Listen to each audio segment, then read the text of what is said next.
Shabbat Shalom, my friends. I must admit that on this particular day, this 10th day of March 2022, saying Shabbat Shalom feels merely aspirational, not at all a current reality. Somehow it's going to be hard to do. It will take a very long reach for us to obtain on this weekend and for many weekends to come, a real Shabbat, a very long reach, and I am afraid a lot of bloodshed.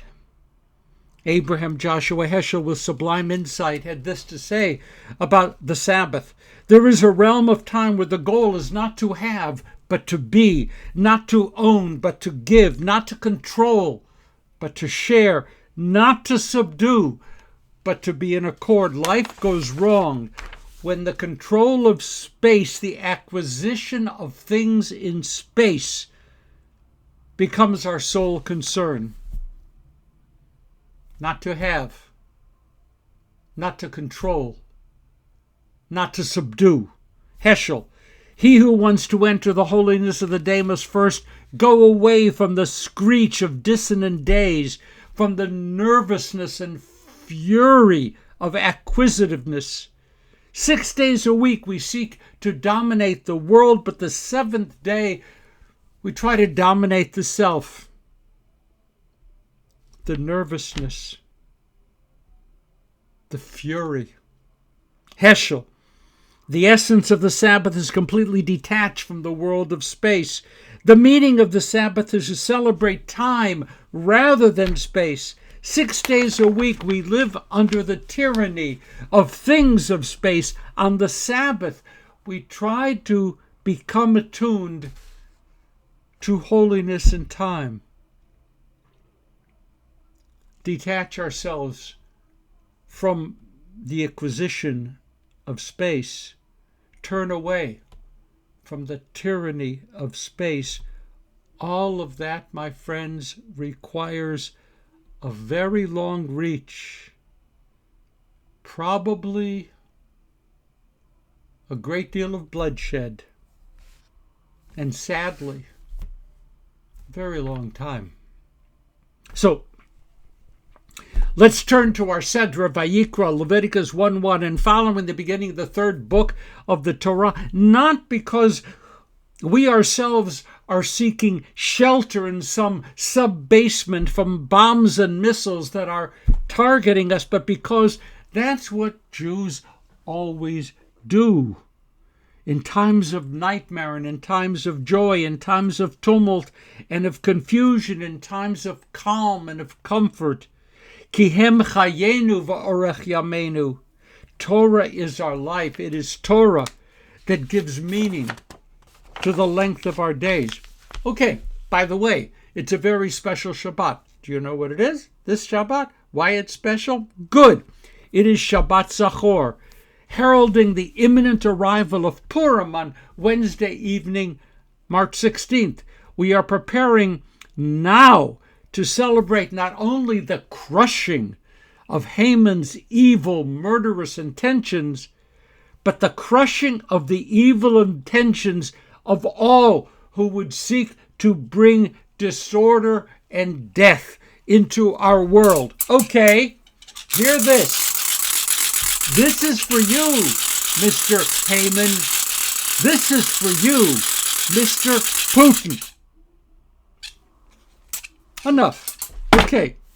I had the privilege, the zechut this week, to serve on 4 Batei Din, 4 rabbinic courts designed to complete the entrance into our community of those who are freely seeking to be recognized as Jews. I just called it a privilege. Trust me, it really, really is. One candidate this week, upon being asked what several of the things that there are about Judaism that attracted and uplifted them, this person said, Judaism recognizes that people can sin, that we aren't sinful by nature, And there is always a way for a person to recognize and accept where they have gone astray, and then to repair what wrong had been done. Close quote. The three of us sitting there as the august Beit Din, in a most unseemly fashion, elbowed each other in the side. Yep, great answer, candidate. Great answer.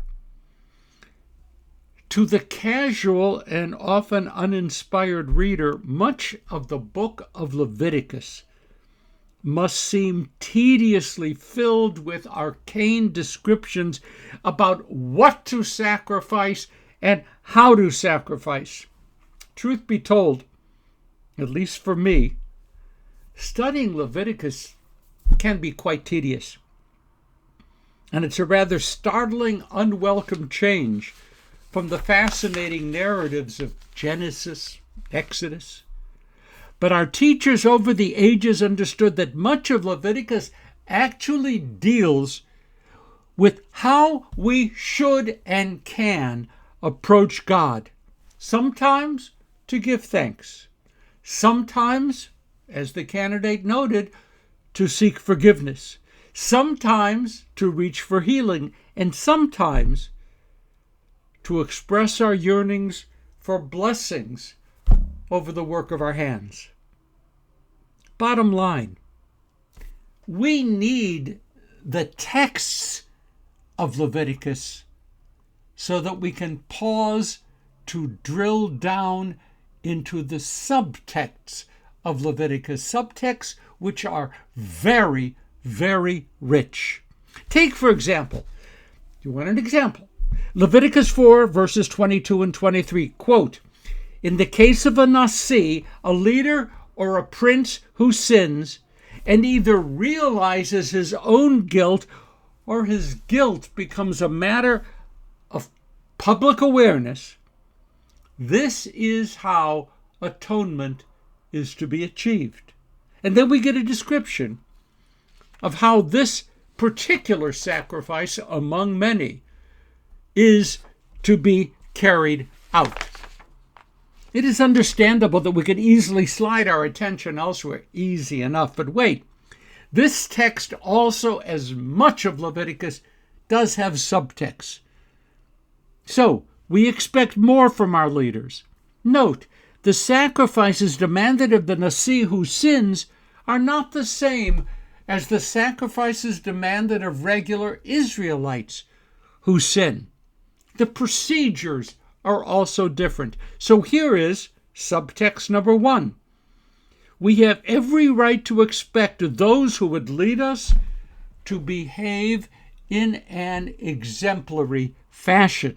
When a leader goes astray, such acts confuse their followers and can in fact open the door for others to follow them into sin.